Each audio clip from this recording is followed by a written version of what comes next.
Welcome दोस्तों, internet dash tutors YouTube channel में स्वागत है।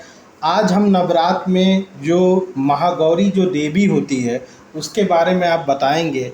ये 8वां दिन जो है नवरात्र के दिन में पूजा किया जाता है महागौरी का, और इसको माना जाता है कि ये आप अपने भक्तों की सारी मनोकामनाएं, सारे इच्छाएं पूरा कर देती है। लेकिन दोस्तों, बहुत लोग इसलिए पूजा करते हैं कि मेरा कुछ विनती है, माता रानी पूजा कर ले। लेकिन दोस्तों, सब सच्चा भक्ति करना चाहिए इंसान को। माता जो भी दे वो ठीक ही करती है, क्योंकि आपको ये सृष्टि की कल्याणी है। और ये महा का मतलब होता है ग्रेट, गौरी का मतलब जो होता है साफ सुथरा, या जो उजला कलर की जो वस्त्र में रहती हैं वही महागौरी है।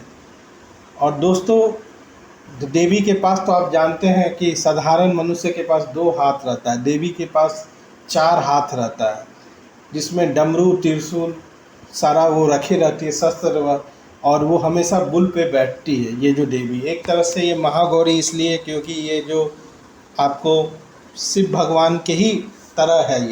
ये सुम और निसुम जो थे राक्षस को ये मारी थी अपने, जब वो इस अवतार लेने का मतलब था कि सुम मसूम एक कन्या के हाथ से ही मरेगा, जिसका विवाह नहीं हुआ है तो उसी के हाथ से मरेगा। तो देवी ने महागौरी, पार्वती माता ने महागौरी का अवतार लिया था और उसने उसका मौत दिया। और भी देखा जाए तो जो है पार्वती माता जो थी वो जो है गंगा में स्नान भी करती थी, और जब स्नान से बाहर करके आई तो ये रूप में धारण की, जो सुम और निसुम को मारा, राक्षस को, क्योंकि वो सब बहुत शक्तिशाली थे। इवन दो त्रिदेव और सब भी नहीं मार पाए ब्रह्मा जी के अवतार के द्वारा, क्योंकि ब्रह्मा जी ने उन्हें अब वरदान दिया था कि तुम कोई एक कन्या के हाथ से ही, जिसका कुंवारी है, जिसका शादी नहीं हुआ, उसी के हाथ से ही होगा। तो माता ने गंगा में जा कर के स्नान करके, देखिए ट्रांसफॉर्म करने का, देखिए ये नहीं है कि गंगा माता चाहे तो वैसे भी अवतार, लेकिन ट्रांसफॉर्म करने के लिए जो है ना, अपना रूप को ट्रांसफॉर्म करने के लिए, अवतार लेने के लिए वो ऐसे करके अपना दूसरा अवतार ले ली। और दोस्तों, आप जानते हैं कि जो डेम चंद घंटा जो थी वो धूमलोचन को भी मारी हुई है, और जो चंद मून को जो है चामुंडा देवी मारी हुई है। तो सब रूप का मारी हुई है। लेकिन वो एक चीज़ आप यही समझिए कि इतनी सारी देवी है, अब किसको पूजे किसको नहीं पूजे। तो बात ये है कि पूजना नहीं है देवी, एक देवी, अगर एक राक्षस को फॉर एग्जांपल रक्त बीज को मानो महागौरी नहीं मान सकती है, कालरात्रि मान सकती है, तो उसने उसका रक्त को पीना है, तो उसके लिए अलग अवतार काली का अवतार है। ठीक है, तो उस अकॉर्डिंग सब जो है ना अवतार है। तो ओम देवी महागौरी नमः, नमो नमः कहिए, ये मंत्र का जाप कीजिए 108 बार।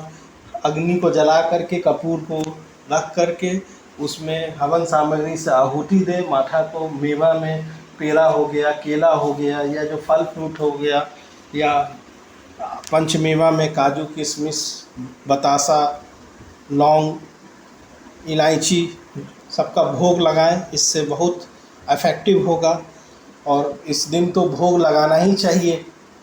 और दोस्तों, एक तरह से देखा जाए कि ये सब पूरे राक्षसी प्रवृत्ति के जो थे, राक्षसी प्रवृत्ति के लोग ही नवरात्रा में ख़त्म हुए हैं। तो ये कह सकते हैं कि हिंदू, इसलिए अगर आपको अपने लाइफ में बुराई को हटाना है, तामसिक एनर्जी को हटाना है, ख़राब एनर्जी को हटाना है, तो माता के लिए कुछ, या छोटा हो या बड़ा पूजा हो, ज़रूर कीजिए। इससे आपके ग्रह दोष या आपके आने वाले संकट में जो भी खराब तामसिक एनर्जी है वो हट जाएगी, और देवी का आपको कृपा होगा। और अभी के समय क्यों, रोज़ तो मैं रोज़ करिए, लेकिन अभी के समय माता जल्दी सुनती है। आज चलिए आपको एक मैं इंसिडेंट बताता हूँ कि मैं एक समय हवन कर रहा था। तो हवन कर रहा था, नवमी का दिन था, उस दिन दिया जलाया था। तो दिया में इतना कस के आवाज़ हुआ, वो मंत्र मैं आपको पढ़ रहा था देवी का, उसमें इतना आवाज़ हुआ, इतना आवाज़ हुआ, कोई और आदमी रहता तो डर के भाग जाता। तो वो देवी ही आई थी। और इवन तो दोस्तों शीशा जो होता है ना, मैं दिया के ऊपर शीशा लगाया, कोई भी सब चीज़ सही तरह से, ऐसा नहीं कि वो अपने आप टूट गया, तो उससे भी प्रकट होता है कि शक्ति आई थी। तो और एक बार दोस्तों तो अच्छी शक्ति आई थी। तो ये मैं आपको सच्ची घटना बता रहा हूँ नवरात्र का, तो विश्वास मानिएगा दोस्तों। तो ये चीज़ है। और दोस्तों महागौरी का मतलब है जो बहुत सफ़ेद है, रंग उसका बहुत काला नहीं, बहुत गोरा है, ठीक है। और ये दुर्गा का रूप है महागौरी। आप ब्रह्मपुर पीरियड में भी आप ले सकते हैं। वैसे पंडित के अनुसार मुहूर्त तो अलग अलग मुहूर्त होता है, लेकिन आप सुबह के समय या शाम के समय आप पूजा करके चढ़ा सकते हैं। और या आप इस मंत्र का जाप कर सकते हैं, या देवी सर्वभूतेषु माँ गौरी रूपिण संस्थिता नमस्तस्यै नमस्तस्यै नमो नमः, इसका भी आप स्तुति कर सकते हैं। फिर देवी का आप आरती कर सकते हैं, या आप सिद्ध कुंजिका स्तोत्र का पढ़ सकते हैं। ओम ऐं ह्रीं क्लीं चामुंडाय विच्चे, ओम ग्लूम हूम क्लीं जू सह ज्वाला ज्वाला ज्वल ज्वल प्रज्वल प्रज्वल, ओम ऐं ह्रीं क्लीं चामुंडाय विच्चे, ओम ज्वल हम सम लम फट स्वाहा, इस मंत्र का भी आप जाप कर सकते हैं। या ओम सर्वमंगले शिवे साधिके शरण ने तरंबिका गौरी नारायण नमस्तुते, इस मंत्र का भी आप जाप कर सकते हैं। तो जो भी मंत्र आप जाप कीजिएगा, माता आपको जरूर पूजा कर देगी, अपना भक्ति देगी, आपको सारा चीज़ करेगी दोस्तों। तो मेरा तो ये काम था कि ये मंत्र आपको दे देना।